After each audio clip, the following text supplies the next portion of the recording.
So hi guys, if you want to delete movies or delete the videos you've downloaded using Telegram, what do? Gwayagala okudeletinga film oba videos o downloadinze ng'okozesa Telegram nga tomanyi we ziri okola otya. Kino ky'okola ojja wano mu settings zo n'onyiga settings n'onoonya ekigambo kye bayita apps. You go to your settings and look for this word called apps, apps. No, you click it, n'okiklickinga oba n'okikwatamu ne kiggulawo. Kati we kiggulawo tunoonya Telegram, tunoonya ekigambo kye bayita Telegram kuba twagala kudeletinga byonna Telegram bye yali edownloadinze bye wadownloadinga. So tewali wano kigambo Telegram, tuddamu ne tuclickinga mu kigambo apps. We click again apps. You see it's up here. My apps is up here. It is the first one. So tuddamu ne tukikwatamu ekyo ekigambo apps kiri wali waggulu kye kisooka ewange. So tukikwatamu wano.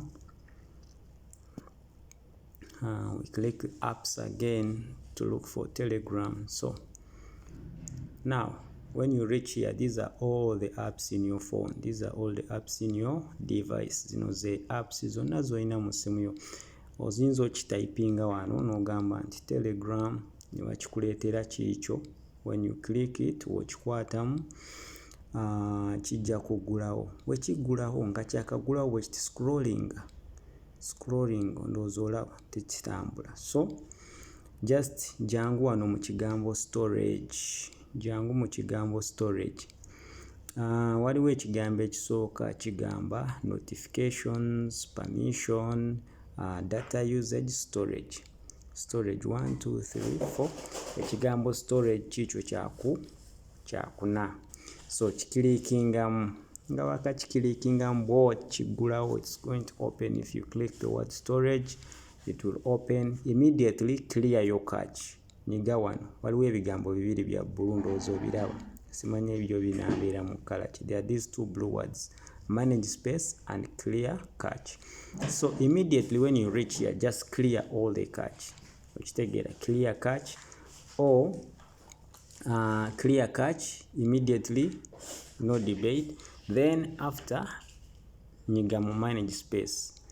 Awo nyiga mu ekyo ekigambo ekiddako ekya blue oba omaze onyiga kiri. Then w'omala wano bagamba clear Telegram cache, ddamu okinyigemu tofaayo. Wano ne kiddako kino ekyeru biri bibiri kati. Clear Telegram cache and clear local database. So okiliyalinge onyiga wano clear Telegram cache, neera onyige wano clear local database. So obinyigamu byonna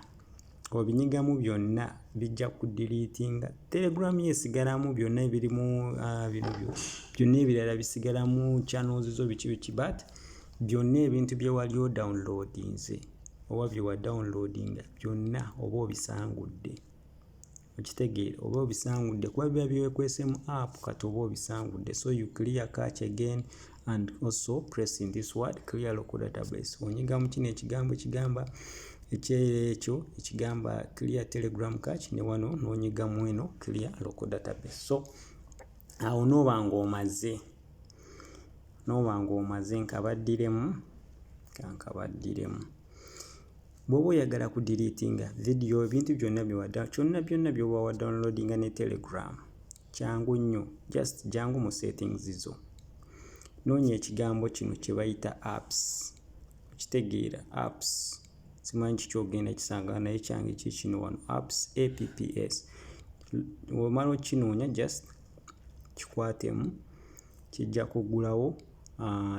Era ddamu wano tewali app, tunoonya app ya Telegram oba app yonna gy'oyagala okudeletinga. So gy'oyagala okudeletingamu information oba data. Kati tunoonya ffe Telegram. Twagala kudeletinga video sirimu ze twadownloadinga naye nga zeekwese eyo zitumalira space. So kyokola ojja era ne okikilikingamu ekigambo apps no scrollinga. Osobola okutayipinga wali wena tayipinza oba osobola okuscrollinga n'okinoonya bunoonya. Kati kino kankinoonye kino wano ndowooza mukiraba. n'okikwatamu neera n'okikilikingamu, then kijja kukuleetera bino ebintu. Bino ebigamba uninstall apps ebyo tobifaako. Tandikira wano notification, permission, data usage ne storage. Kati wano storage bakulaga nti you are using internal storage. Okozesa internal storage, what you do just simple clickinga oba kwata mu storage. Okwata mu storage kijja kugulawo kikuleetere bino ebigambo bya blue bibiri, manage space, clear cache. Nga tonnagenda wantu wonna sooka onyige ku kino ekya blue ekisemba ekigamba clear cache. Omala okinyigamu, it's okay. Then oddemu onyige ku kino ekya blue. Nyiga ekya blue, scrolling paka wasemba kijja kuleetera bino ebigambo bibiri ebyeru ebisembayo era ddamu onyige kino ekisembayo ekya white ekigamba clear, ekiclearinga data. Kitegeera? Ddamu okinyigemu. So ajja kubuuza clear local database, are you sure you want to do that? So onyige clear. Kitegedde bulungi. Na wano era onyigemu era wakubuuza ekintu kyekimu era okimalirize. Otegedde bulungi era onyige clear ya accepting.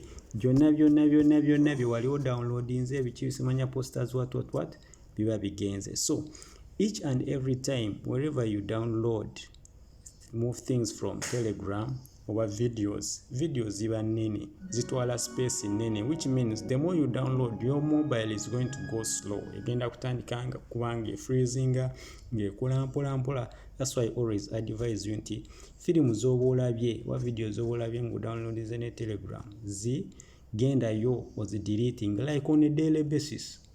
Film olaba film 2 depending on the space of your mobile. Kubanga yange so kulaba series nga 9 so ku downloadinga oba kubeera ne series nga 3 oba 4 nga ate zonna mpanvu. So kusinziira ku simu yo ne space yo, bw'oba downloadinze film oba 2 oba 3 ng'omaze oziraba ate kati ziba zaaki. Okitegeera? Just genda goberera eno process yemu obijja obideleting, esimu ebeere free, ng'edduka bulungi, nga internet ekola bulungi, buli kimu.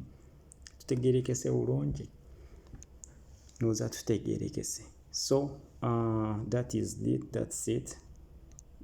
Kyekyo kye mbadde njagala. That's what people have been asking. Kyekyo kye mubadde mubuuza, maze okibakolera. Just come to our YouTube channel, subscribing. Love you guys. Peace.